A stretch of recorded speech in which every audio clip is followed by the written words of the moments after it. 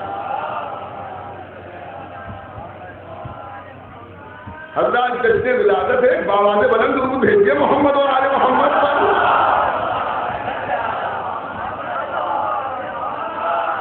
حضرات اب جب سے یہ محفل قائم ہوئی ہے, کسی زمانے میں میرے والد مرحوم سرکار فخر العلماء انہی کی قائم کردہ بھی یہ محفل ہے اور وہی اس میں خطاب فرمایا کرتے تھے. ان کے بعد ہمیں محترم خطیب اکبر مولانا مرزا محمد صاحب اللہ خطاب فرماتے رہے اور انشاءاللہ فرماتے رہیں گے. لیکن جیسا کہ میں نے عرض کیا کہ اچانک ان کی طبیعت ناساز ہو گئی, اس لیے انہوں نے مجھے حکم دیا, جبکہ میرے لیے بڑا ہی سخت مرحلہ ہے. جو حضرات ہمیشہ تشریف لاتے ہیں یہاں ان کو تو اس کا بھی علم ہوگا کہ میں تو آج مصروفیت کی بنا پر اسٹیج پہ بھی نہیں آتا ہوں, لیکن اب یہ مجبوری ہے جس کی وجہ سے میں آپ کی خدمت میں حاضر ہوں. اور میں نے اتنی تقریر کر دی کہ تقریر ختم ہو سکتی ہے, لیکن مجھے صرف اتنا انتظار ہے کہ جو شعراء کھانا نوش فرما رہے ہیں وہ تشریف لے آئیں تو میں اپنی تقریر کو تمام کر دوں. ایک اور صلوات بھیجیے گا محمد و آل محمد پر. بہت جلدی آپ کی خدمت میں عرض کر دوں کہ خانہ کعبہ کے اندر مولا کی ولادت ہوئی.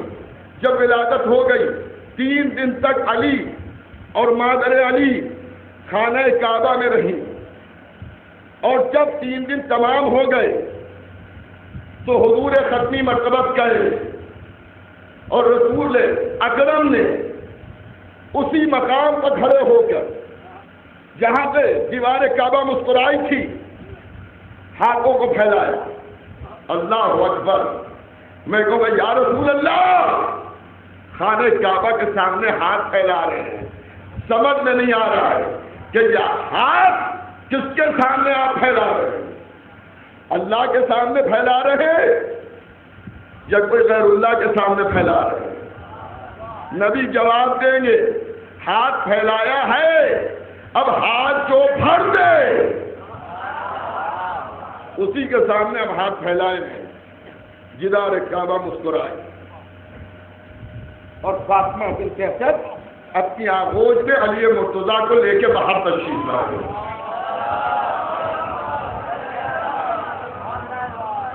اور جیسے باہر تشریف لائی تو نبی نے مولا کو گود میں لیا تو فاطمہ بنت اسد رحمۃ اللہ علیہ نے ارشاد فرمایا کہ یا رسول اللہ, یہ آپ کا بھائی 3 دن ہو گئے ان کی ولادت کو, مگر ابھی تک انہوں نے آنکھیں نہیں کھولی ہیں. تو نبی نے ارشاد فرمایا چچی جان گھبرائیے نہیں, ابھی آنکھیں کھولتے. اپنے چہرے کو مولا کے چہرے کے سامنے لائے. جیسے امامت کا چہرہ رسالت کے سامنے آیا اور رسالت کا چہرہ امامت کے سامنے آیا, علی نے مسکرا کے آنکھیں کھول دی. علی نے مسکرا کے آنکھیں کھول دی. دیکھیے ہر ایک کو دیکھ کے نہیں مسکرایا جاتا. اگر کوئی ہر ایک کو دیکھ کے مسکرانے لگے تو لوگ دماغ کو شک کرنے لگیں گے. مسکرایا دیکھ کے کسے جاتا. میں ذات گیا حیدرآباد مثلا مدراس کہیں مجلس پڑھنے گیا اور آپ میں سے کوئی صاحب مجھے ایک مجمع میں مل گئے. میں نے آپ کو دیکھا مسکرایا, آپ نے مجھے دیکھا مسکرایا. بھائی یہ کیا بات ہے؟ دیکھنے والے سمجھ گئے کہ پرانی ملاقات ہے. مسکرایا اسے دیکھ کے جایا جاتا ہے کہ جس سے پہلے ملاقات ہو چکی ہو.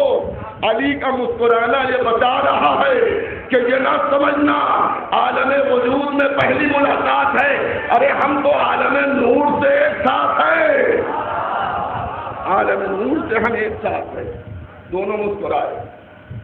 ایک نے دوسرے کو اپنی زبان دی. زبان دینے کے بعد نبی نے کہا کچھ سنائیے. علی کہتے کیا سناؤں؟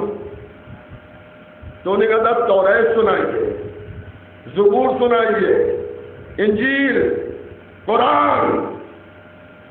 بس تقریر تمام ہو رہی ہے. ایک دعوت فکر سوچیے گا, 4 کتابوں کے نام لیے اور چاروں سنائیں, لیکن 3 کتابیں ایسی ہیں جو نازل ہو چکی ہیں. قرآن تو ابھی نازل ہی نہیں ہوا ہے. قرآن نازل ہوگا ابھی 10, 12, 13 سال بعد.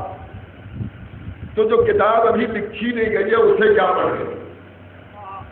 لیکن سب یہ کہتے ہیں کہ مولا نے قرآن سنایا, اور خالی سنایا نہیں, نبی نے یہ کہا کہ جیسا میں پڑھتا ہوں ویسے ہی آپ نے پڑھا. تو یہ علی یہ سنایا کیسے آپ نے قرآن. ہمارے یہاں تو مدرسوں میں قرآن رکھا جاتا ہے اور طالب علم پڑھتے ہیں, اس میں بھی اگر کچھ ذہن ہے تو محنت کی جاتی ہے اس کے اوپر. ابھی قرآن نازل نہیں ہوا, آپ نے قرآن سنایا کیسے؟ مولا کہیں گے غیروں میں ہم نے یہی فرق ہے. غیر یہاں آ کے جب قرآن نازل ہو گیا تب پڑھتے ہیں, ہم نزول قرآن سے پہلے قرآن سناتے ہیں. تو آئیے ذرا قرآن کی تعریف پوچھیں, قرآن کہاں سے آیا. ہم تو اردو بولنے والے ہیں, ہمارے گھروں میں قرآن ضرور ہے. قرآن سے ہمارا رشتہ بھی دوہرا ہے. ایک تو اللہ کی کتاب ہے اور دوسرے والدہ کے جہیز میں قرآن ملتا ہے. لڑکے والے کچھ جہیز نہیں دیں گے کہ اللہ تو قرآن کے ساتھ رخصت کر دیں گے. یہ اور بات ہے کہ اس قرآن کا استعمال کتنا ہوتا ہے یہ تو سب جانتے ہیں. کبھی کبھی ایسے بھی گھر ہوتے ہیں کہ جہاں جب کوئی بیمار ہے تو قرآن کی دھول جھاڑی گئی اور اس کی ہوا دے دی گئی. کوئی مسافر جا رہا ہے تو ذرا اس کے نیچے سے چلا جائے, تب یہ الگ کی بات ہے. لیکن یہ عربی کا قرآن آیا کہاں سے؟ کہ مکے اور مدینے میں پوچھیے. مکے اور مدینے میں گئے, میں نے کہا قرآن کہاں سے آیا؟ کہ صاحب آپ اب آئے 1400 برس پہلے جائے. صحابہ سے پوچھیے. صحابہ سے پوچھا صاحب قرآن کہاں سے آیا؟ ان کا رسول سے پوچھیے. رسول سے پوچھا قرآن آپ پاس کہاں سے آیا؟ کہ جناب جبرائیل مجھے آیات سناتے تھے, میں مسلمانوں تک پہنچا دیتا تھا. جبرائیل امین آپ پاس قرآن کہاں سے آیا؟ کہ لوح محفوظ پر جو آیات ہیں وہ میکائیل کی پیشانی پر ابھرتی ہیں اور میں ان کی تلاوت کر کے بزم رسول میں آتا ہوں. لوح محفوظ آپ پاس قرآن کہاں سے آیا؟ لوح محفوظ نے جواب دیا قلم تھا جسے جنبش ہو رہی تھی, آیات تحریر ہو رہی تھی. یہ قلم تجھے جنبش کون دے رہا تھا؟ کا ایک ہاتھ تھا جس کو جنبش ہو رہی تھی اور آیات تحریر ہو رہی تھی. ہاتھ کس کا تھا؟ یہ مسئلہ الجھا رہتا. اگر مسجد کوفہ کے منبر سے میرا مولا یہ نہ کہتا کہ میں وہ ہوں کہ جس نے عالم نور میں قرآن لکھا, عالم نور میں نے قرآن لکھا.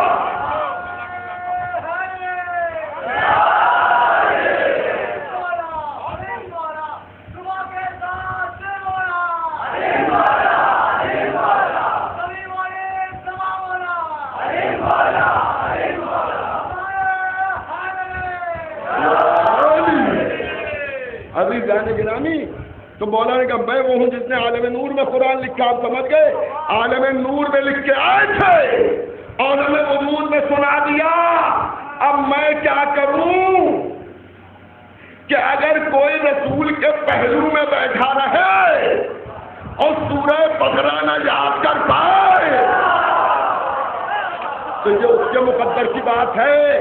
کوئی عالم نور میں لکھ کے آئے، عالم وجود میں سنائے، اور کوئی نبی کے پہلو میں بیٹھا رہے قرآن نہ یاد کر پائے، تو جھگڑا ہم سے کیوں ہے؟ سر اس کا چھوڑیے جا کہ کیسا حاصلہ لایا تھا کہ یاد نہ کر پایا۔ اچھا بات، دنیا کا دستور یہ ہے کہ جب بچہ پیدا ہوتا ہے، نومولود ہوتا ہے، تو لوگ پوچھتے ہیں صاحب ننھال پر ہے چہرہ ننھال پر ہے، بچہ ہے کیسا؟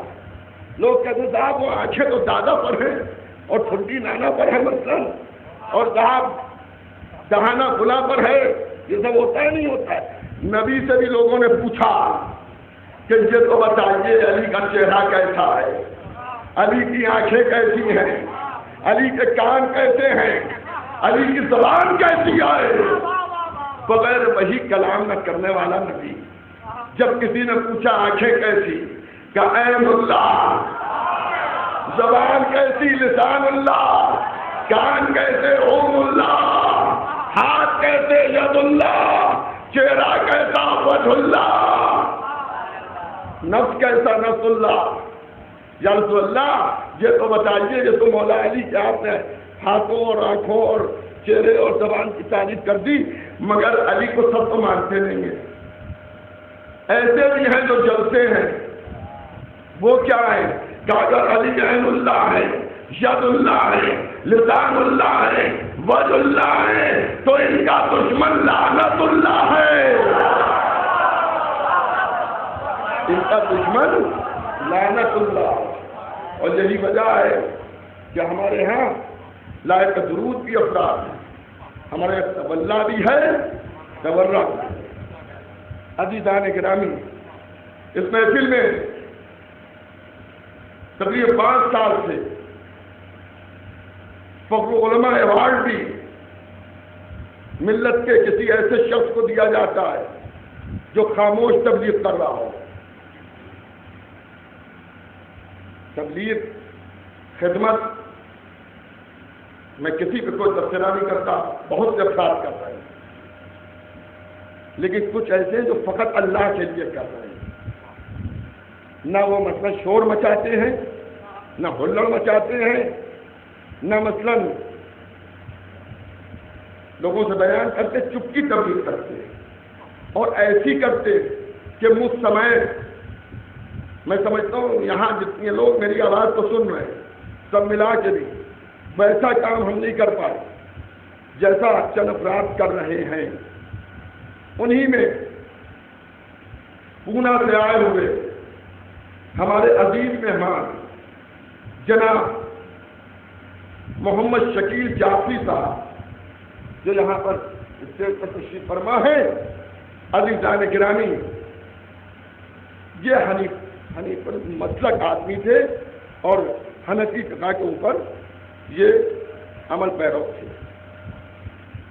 جیسے سبھی کے ذہن میں کچھ مذہبی سوال اٹھتے ہیں، ان کے ذہن میں بھی اٹھا کرتے تھے۔ جن علماء سے ان کے مسلک کا وہ پرانا مسلک تھا، جو علماء سے ان کا رابطہ ہوا ان سے یہ ملا کرتے تھے اور معلومات کرتے تھے، لیکن بجائے اس کے کہ کوئی معقول جواب ملے اور یہ سوالوں کو لکھتے جا رہے ہیں۔ جیسے کہ میری خود ان سے گفتگو ہوئی اور یہ بتایا مجھے کہ ہم نے جن علماء سے گفتگو کی، جاننے والوں سے معلومات کی، تو انہی نے خدائی ہمارے سامنے ایسی پیش کی کہ جس سے ہم اللہ کو ظالم تصور کرنے لگے۔ مثلاً عام طور سے ہمارے اوپر بھی جو اعتراض ہوتا ہے وہ یہ ہوتا ہے نا صاحب جو اللہ چاہتا ہے وہ ہوتا ہے۔ شہادت امام حسین کے موقع پر افضل حسین صاحب جو اللہ چاہتا ہے، اللہ یہی چاہتا تھا یہی ہو گیا۔ تو یہ بتایا کہ صاحب جب لوگوں نے جو اللہ چاہتا ہے وہ ہوتا ہے. تو جب ہم نے اسپتالوں میں چھوٹے چھوٹے بچوں کو بیمار دیکھا اور مشکلات میں دیکھا تو میں نے یہ سوچا کہ ان سے کون سی غلطی ہوئی ہے کہ اللہ نے ان کو اس مصیبت میں مبتلا کر دیا. یہاں تک توجہ کیجیے گا، یہاں تک جناب شکیل صاحب فرماتے ہیں کہ میں مذہب اسلام سے منحرف ہو گیا، جو میرے خدائی کا تصور ہمیں پڑھایا گیا اس کو میرے ذہن نے قبول نہیں کیا، اور میں مذہب اسلام سے منحرف ہو گیا. اور تقریباً 4 سال تک میں نے وہ اندھیری زندگی بسر کی کہ جس میں میرے عقیدے میں کوئی خدا اور رسول کا تصور نہیں تھا. امام حسین کی مجلسیں کس طرح سے ہدایت کرتی ہیں. پونا کے رہنے والے ہیں، پونا ضلع کے جنید کے، اور آپ بامبے میں مقیم ہیں. کہہ لیں گے محرم میں مغل مسجد کی طرف سے جا رہا ہوں، وہاں خطیب اکبر مولانا اللہ محمد صاحب تقریر فرما رہے. میں نے چھلکتے ہوئے مجمع کو دیکھا، حسینی مجمع کو. اس کو دیکھ کر میرے ذہن میں ایک سوال پیدا ہوا کہ یا تو یہ سب بیوقوف ہیں جو اللہ کو مانتے ہیں، یا میں بیوقوف ہوں جو میں اللہ کو نہیں مانتا. یہ مجلس کے خالی مجمع کو دیکھ کر دل کا اثر ہوا. کیا وہیں پر حیدری کتب خانے کی دکان لگی ہوئی تھی کتابوں کی، ایک تخت کے اوپر یا پلنگ پر. کہتے ہیں میں وہاں پہ گیا اور جا کے میں نے ایک چھوٹی سی امیر المومنین حضرت علی ابن ابی طالب کے خطبوں کی کتاب خریدی اور میں اس کو لے کے چلا گیا. اور جب میں نے وہ کتاب پڑھی تو صحیح الوہیت کا تصور میرے ذہن میں آنے لگا، اور میں نے مذہب شیعہ کی مختلف کتابوں کو پڑھا اور معلومات کی. اور الحمدللہ جو مسلمان لامذہب ہو چکا تھا وہ مجلس حسین اور تعلیمات اہل بیت کی بدولت سچا مسلمان ہو گیا. مذہب حق کو انہیں نے قبول کیا، خالی مذہب حق کو قبول نہیں کیا. تقریباً 12 غیر مسلمان افراد کو مسلمان بنایا اور تقریباً 50 غیر شیعہ مسلمانوں کو شیعہ بنایا. اور خالی یہ ہوائی گفتگو نہیں ہے، ان لوگوں کے نام، ان کے موبائل نمبر، ان کے پتے، ان کی بلدیت بھی یہ لے کے ہمارے پاس آئے، وہ بھی ہے یہاں پر. اور ان کا تبلیغ کا نرالا ڈھنگ ہے. میں زیادہ دیر اس موضوع پہ آپ کی خدمت میں حال نہیں رہوں گا. نرالے انداز سے لوگوں کو جمع کیا، جمع کر کے ان سے گفتگو کی اور اس کے بعد تبلیغ کی. اور ان کا یہ کام الحمدللہ ابھی جاری ہے. تو کیوں میں کی جانب سے اس سال جناب محمد شکیل صاحب جعفری، یہ جعفری جو ہے فقہ جعفریہ کے اعتبار سے ہے کہ فقہ جعفری کے ماننے والے ہیں، انہی نے الحمدللہ جو خدمت کر رہے دین کی. ظاہر ہے ہم اپنوں کے سامنے فضائل اہل بیت پہنچتے ہیں اور انہی نے دوسروں کو فضائل اہل بیت کا قائل کیا. تو اس سال فخر ایوارڈ جناب محمد شکیل صاحب کو ملے گا. اور میں گزارش کروں گا جناب ڈاکٹر سرفت تقی صاحب سے کہ وہ تشریف لائیں اسٹیج پر اور جناب محمد شکیل صاحب کو فخر علماء ایوارڈ سے نوازیں. ایک صلوات بھیجیے گا محمد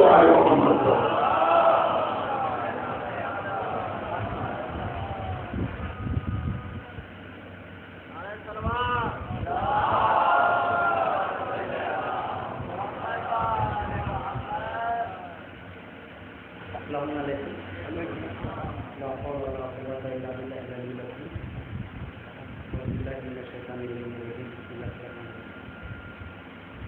والصلاة والسلام علی اشرف الانبیاء والمرسلین خاتم النبیین وسیدنا مولانا ابو القاسم محمد الطیبین الطاہرین المعصومین. بسم اللہ الرحمن الرحیم.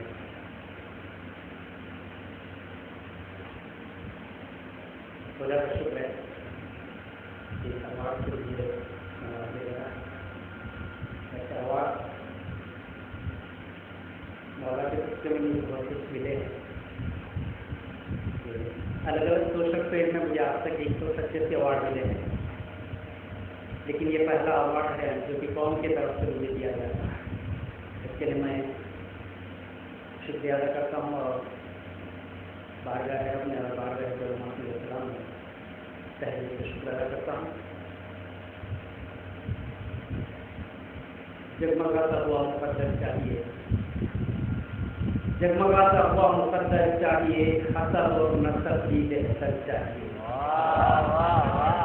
جگمگاتا ہوا مقدس چاہیے، حسب اور نسب بھی بہتر چاہیے، لب پہ نام علی آئے آسان نہیں. جگمگاتا ہوا مقدس چاہیے، حسب اور نسب بھی بہتر چاہیے، لب پہ نام علی آئے آسان نہیں. خانہ دل شکل منور چاہیے، خانہ دل شکل منور چاہیے. خدا کا شکر ہے کہ مجھے عظیم تحفہ جو مظہر اہل بیت سے نوازا ہے، اور انشاءاللہ آپ سب کے لیے دعا کے لیے درخواست کرتا ہوں کہ میری ایک تمنا ایسی ہے کہ ہندوستان میں کئی الگ الگ ملکوں سے لوگ آتے ہیں اور حق کی تلاش میں بھٹکتے رہتے ہیں. کوئی ایسا سینٹر ہو جائے جہاں پر کوئی بھی مذہب کا ماننے والا آئے، اس کو اسی مذہب کے کتابوں کی روشنی میں ہم حق اہل بیت سمجھا سکیں، اس کو بتلا سکے. ایسی تمنا ہے. دعا کیجیے کہ انشاءاللہ مولا اس کام میں کامیاب کرے. اور آپ سب کا شکر ادا کرتا ہوں اور پہلے سے شکریہ ادا کرتا ہوں.